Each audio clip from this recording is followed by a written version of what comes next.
Bab 31. Dokter cantik, aku sakit. Raja Tianxia, Kaisar Dewa Louis, Tiger dan yang lainnya tampak terkejut hingga ketakutan. Bagaimana mungkin orang sehebat ini muncul di kota kecil ini? Selain itu, dia masih sangat muda. Semua orang segera berlutut. Louis Lu tidak perlu mengatakan apa-apa. Selama dia menyebutkan nama Kaisar Dewa Louis, sudah cukup untuk membuat mereka berlutut ketakutan. Gary Wang terkejut seolah tersambar petir. Dia tidak percaya bahwa anak kurus yang tumbuh bersamanya di panti asuhan Cahaya Mentari kini telah menjadi Kaisar Dewa Louis. Namun, dirinya masih seorang penurut. Orang sepertimu tidak pantas hidup. Jika bukan karena kakekmu, aku sudah dari awal membunuhmu, kata Louis sambil memukul kepala Gary Wang hingga dia pingsan. Setelah berbuat demikian, Louis Lu meninggalkan kasino Millionaire. Tiger melirik mayat di tanah dan tiba-tiba berkata dengan tegas kepada para preman di sekitarnya. Kak Dragon bunuh diri. Sudah tahu tidak? Ya, Kak Tiger. Begitu Louis Lu keluar dari Millionaire, dia melihat Kak Sally bergegas ke pintu masuk Millionaire. Melihat Louis Lu keluar, Sally tercengang sesaat. Louis, Flower Dragon tidak melakukan apapun padamu, kan? Louis Lu tersenyum dan berkata, adikmu memiliki kekuatan gaib. Bahkan saat Flower Dragon melihatku, dia segera berlutut padaku dan tidak berani menyusahkanku. Pada saat ini, dia tidak lagi tampak mendominasi dan tampak seperti adik biasa. Sally Liu menahan dadanya yang gelisah dan berkata, untung kamu baik-baik saja. Kalau tidak aku sudah mengelupas kulit Flower Dragon. Louis Lu tidak bisa berkata-kata. Ngomong-ngomong, bukankah kamu bilang mau bertemu kakak kedua? Ayo pergi. Aku akan membawamu ke sana, kata Sally Liu sambil merangkul leher Louis Lu. Louis Lu bertanya dengan heran. Bukankah kamu bekerja hari ini? Lagi pula aku sudah keluar. Jadi sebaiknya aku menemanimu pergi ke sana. Cepat masuk ke mobil. Baiklah. Louis Lu mengangguk dan tiba-tiba bertanya. Bukankah Kak Sally ketinggalan seseorang? Siapa? Gary Wang. Siapa Gary Wang? Aku tidak mengenalnya. Aku hanya mengenal Louis Lu. Sally Liu mengendarai mobil Benz hitam besar yang biasanya dikendarai oleh laki-laki dan tidak cocok untuk perempuan. Namun, Sally Liu berbeda. Mobil tersebut benar-benar sangat cocok dengan auranya yang mendominasi. Mobil melaju kencang di jalan raya kota Jiang.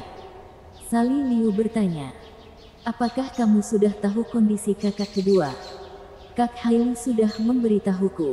Louis Lu mengangguk. Kakak kedua, El Shalin, adalah seorang dokter tradisional yang dulu bekerja di rumah sakit pengobatan tradisional kota Jiang. Tapi dia mengundurkan diri tanpa alasan yang tidak diketahui. Sekarang dia membuka klinik pengobatan tradisional yang bernama Klinik Xinglin. Klinik kakakmu berada di depan, kata Sally Liu saat mereka hampir sampai di Klinik Xinglin. Aku akan keluar di sini. Kamu tidak perlu aku mengikutimu. Louis Lu terkekeh dan berkata, aku mau memberikan kejutan kepada kakak kedua. Jika kamu mengikuti, bukankah kamu akan mengungkapkan identitasku? Sally Liu tiba-tiba teringat adegan ketika dia bertemu Louis Lu. Dia tidak bisa membantu tetapi memelototinya dan berkata, aku merasa ini mengejutkan. Aku peringatkan kamu. Kakak kedua adalah gadis yang baik. Jangan membuatnya terkejut. Apakah Kak Sally bukan gadis yang baik? Begitu Louis Lu menanyakan pertanyaan ini, dia menyesalinya karena dia merasa ada yang salah dengan tatapan Sally Liu. Louis, di rumah ada kakak pertama yang mengawasi. Tapi di sini tidak ada yang mengawasi kita. Suaranya memiliki daya tarik yang unik dan penuh pesona. Louis Lu terkejut dan buru-buru berkata, Kak Sally, aku Pergi dulu. Melihat Louis Lu melarikan diri, Sally Liu tersenyum. Anak kecil. Dia tiba di klinik Xinglin.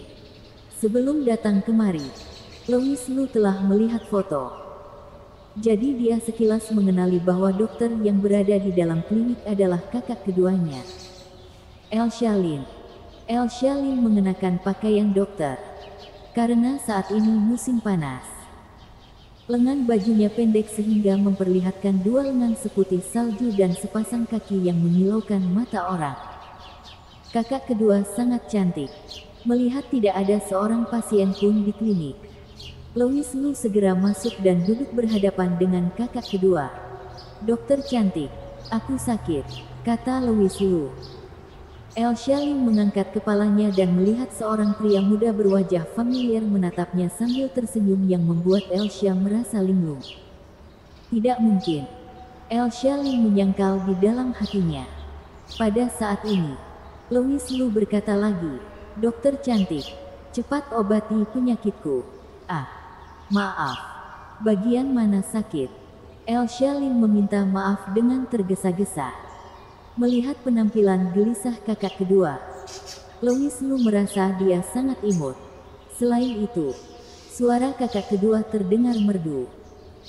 Suaranya yang lembut memberi orang perasaan gembira yang menyenangkan hati dan tidak sedingin kakak pertama ataupun secentil kakak ketiga.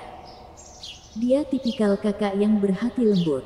"Dokter cantik, aku mengidap penyakit aneh. Setiap kali aku melihat wanita cantik, jantungku berdetak sangat cepat. Apalagi sekarang, aku merasa jantungku hampir copot. Apa yang harus aku lakukan?" Elsa Lin tercengang sesaat kemudian menjawab sambil tersenyum. "Tuan, kamu tidak mengidap penyakit apapun. Kamu hanya nafsu dengan tubuh wanita. Aku sarankan kamu pulang mandi air dingin. Mungkin situasinya akan lebih baik." Bersambung.